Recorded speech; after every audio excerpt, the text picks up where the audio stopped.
Why do we need all this complicated wedges and stuff pulling on this to pinch this to hold your battery cable onto your battery when this has been around and working for time out of mind? I think the reason this never drew tight, well, it didn't draw tight. You can crank the nut until it felt like it was going to break and it just wouldn't pull tight. It stretched or whatever, and then it couldn't. This joint was like a butt joint where they were just ramming into each other. So I bent it a little bit, so hopefully if it needs to, this piece can lap over that one slightly. And if that doesn't work, we're just going to put that on and be done.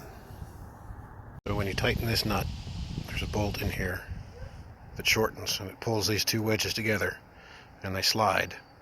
And that bolt goes through this piece of metal that goes through to the other side. And as the wedges are sliding together going that way, it pushes that, or it pulls that piece of metal across and pinches everything. So the short-term fix we did, we stuck a penny in there to take up some space and it seemed to work. But I was worried that that would fall out. So I bent this in a little bit more. But moreover, I think where I got this so that it should overlap itself is a better fix. But, I mean, talk about reinventing the wheel stupidly. Well, none of that worked, so this is what we're doing.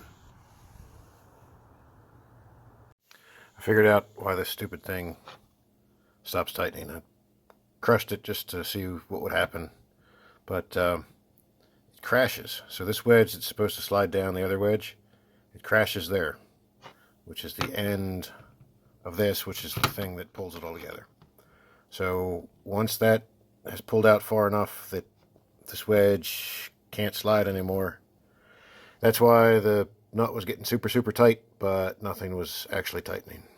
So stupid.